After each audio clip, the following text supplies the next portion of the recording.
İkilenci bölek hormatly Molla Ahmed Ahun Gurbanpur tafsirlaryň tefsiri Alusi'nin hakynda eden irat we itirazlaryny eşitip ondan soň olara jogap berýäs. Muhim kabul eden kitabı şu cevabında bizim istimdadımıza cevap veren fethinde tefsir-i Alusi Şafii Ruhul Mani diyen tefsir. İlki baştan tefsir-i Alusi barada Muhammed Zahid-i Kawthari rahmetullahi aleyh aydiyar. Muhammed Zahid-i Kawthari bilişiniz yani ulamalar tanıyandır. Döwri Hilafet Osmaniýanyň ahirlerinde geçen bir Hanefi Maturidi bir muhakkik adam. Ol tefsir Alusi'nin barasında aydiye ve kad galatel Alusi ve ibnuhu el-mutesarrif fi tefsirihi ba'da galatin terudduhu aleyhima tilkel edilla ve kana multaribayni fi mesaila min adwa ciranihima ve ba'di şuyukhihima ve leysa hâzâ mevzu'u bastin li zikri zâlik. Mahqut Tekavvül diyen kitabında 151. ve 152. sepetinde aydiye. Yani manası şu, Alusi bilen ve onun oğlu ki onun tefsirini el vurup tefsirini yütkeden oğlu galat ettiler, içtima ettiler. Bir etti galatları. Ol galatları bizim şu kitabımızda Mahqut Tekavvül diyen kitabımızda getiren delillerimiz onu reddedip ve merdud ediyor. Alusi bilen oğlu ikisi de başagayladılar bir topar meselelerde. Ol başagaylığın özü de bu ikisinin komşusundan bir yokşan ketel. Bazı ustadlarından yokşan ketel. Şey deyip aydiya. Yani bazı ustadları şicra Selefi diyliğe Vahabilere. Nihayet şolardan gelen ketel deyip aydiya. Ve leysa hâzâ mevzu'u bastin li zikri zâlik. Bu kitapta bir onu giyinin gurrun etmenin caide edip aydiye. Yani Hanefilerin nazarından şeyle bir etiqat barasında Selefiyeli etiqat bulan bir adamın tefsirinden inha şicra bize Mufti Nazirullah Can fetva naklediye. Veledamının içindeki bazı mesailler 4 mezhebe de cur gelmeyendir. Yine hem ahundadımız Molla Ahmed Gurbanpur tafsir aytıyor. Muftican tefsir Ruhul Mani'den delil getiriyor deyip.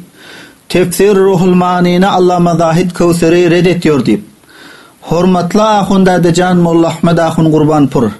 Allama Zahid Kawthari hem bir insandır. Galat ve ictiba ve yanlıştan pak deldir. Bul gep aynı mümkündür ki Allama Zahid Kawthari Allama Alusi'ni reddetmekte ictiba eden bolsa.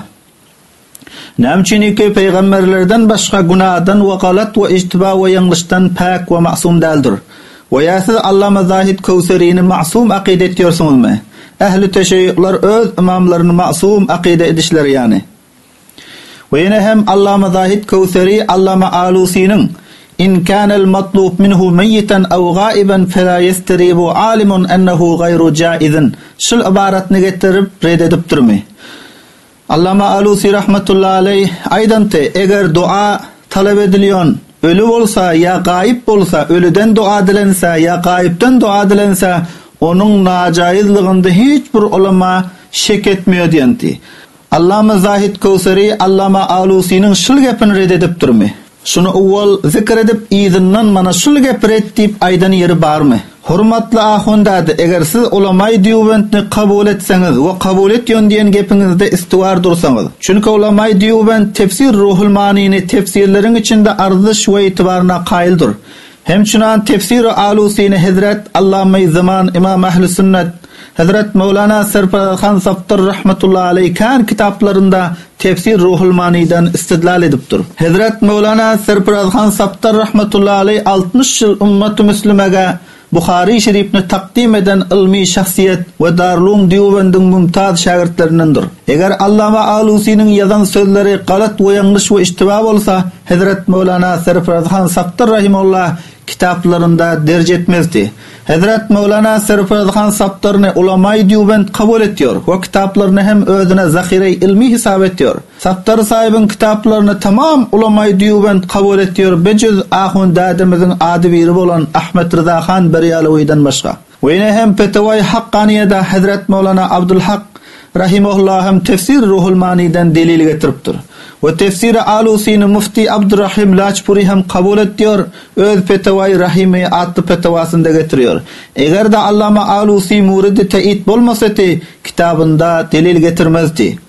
Ve yine hem ahunda da siz sözün avvalında Alusi'ni reddediyorsun ve sözün ahirinde Allama Alusi'ni bizi hem kabul ediyoruz, bil ahire red etmiyoruz deyip aytıyorsun. Şul gapın bireklerine taarruz değil mi? Nurul Envar'ın 141. sapkasında bir kaide-i fıkhi getiriyor. İza taarada tesakata. Ve yine hem Allama Alusi selefil akide deyipsiniz. Yine hem Allama Alusi selefil akide Şafii'l mezhep deyip betnam edecek bolupsun. Hurmatlı ahun dadam Ahmet ahun Qurbanpur.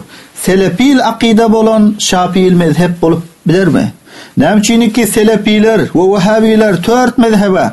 Mezhebe Hanefi'ga, mezhebe Şafii'ga, mezhebe Maliki'ga, mezhebe Hanbali'ga bid'at ve gumrahlık diyor. Allama Alusi selefil akide bolsa Şafii mezhep bolup bilmez. Ahun Dadajan şul sözün galat ve iştibah ve yanlıştır. Ve hem Allama Alusi'nin hakkında buhtandır.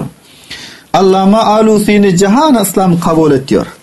Ve sen rical ehli tercihden del ki senin red eden adamın red ve mercuh bolsa ve teyit eden adamın teyit bolsa ve ya sen özünni ehli tercih hesap ediyormun. Ve yine hem tefsir Ruhul Mani'ni Mufti Azam Hind ve Darul Deoband Hazrat Mevlana Mahmudul Hasan Ganguhi Kudüs Sırruhu kabul edip öz Fetavai Mahmudiye adlı kitabında delil getiriptir. Ve men şol savtimda Allama Alusi rahimahullah'ın ibaratlarını okuydum. Şul ibaratları, şul adı geçen büzrükvarları her birekleri kitaplarında derc ediptir. Ve yine hem siz Hafız Amanullah ahun yolma bilen munazara ve neşist ilmi edeninde aytıyorsun. Şol munazaranın klipleri bana gelip yetişti. Biz ekabir ulama-i Deoband ve ekabir ulama-i Hindni kabul ediyoruz deyip ve ekabir ulama-i Deoband'ı kabul ediyorsun diyen gepinde istivar durup bilsen.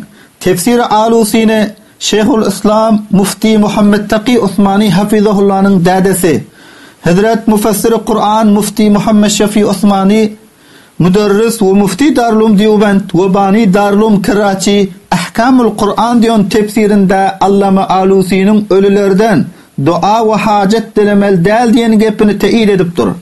Ve Ruhul Mani'den delil getiriptir. Ahkamul Kur'an'ın 4. cildinin 70.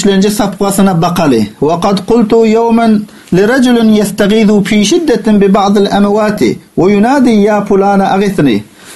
Tahkik ayttim diyor bir gün bir adama ol katılıkta istigase ediyordu bazı ölülerden istigase edip nida ediyordu o falan menin dadımı etti. Kultu lahu ayttim şuna diyor. Kul ya Allah.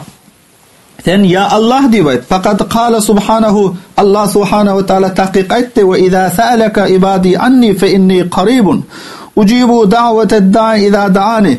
Allah subhanahu ve teala diyor. Vakti ki senden benim bendelerim menden sorasa besbişek men qarib men. Peygamber Huda sallallahu aleyhi ve sellem Allah Teala hitap ettir ve izâ sâleka ibâdi anni vakti ki senden ey Muhammed sallallahu aleyhi ve sellem benim bendelerim menden sorasa fe inni qarib besbişek men qarib ucibu daveted da'i izâ da'an kabul ettiyon dua ettiyo'nun duasını çağırıyor'nun çağrılığını kabul ettiyon izâ da'an vakti ki beni çağırsa sen ya Allah diyor Allah'ın çağır pagadaba ol adam son gahar geldi qaysı bir ölüyni istigase edip oturan adama ya Allah diyor Allah'ını çağır desem gahar geldi ve belagani ennehu qala yetişti bana deşigep ki aydıptır fulanun munkirun alal evliya falan adam evliyaların keramatlarına zatlarına inkar ediyor diyor. Ve semi'tu an bazihim ennehu qal sol adamların bazılarından şigep eşittim diyor. Ennehu qal el veliyyu esra'u icabeten min Allah azza ve cel. Velinin özü Allah azza ve cel'den tiz duanı kabul ediyor. Bir adam Veliden bir zat dilese derre veli hacetini yetişip biliyor, duasını kabul edip biliyor. Velinin özü Allah azza ve celle'den ökte icabet ettiğin tiz icabet ettiğin dip eştim der.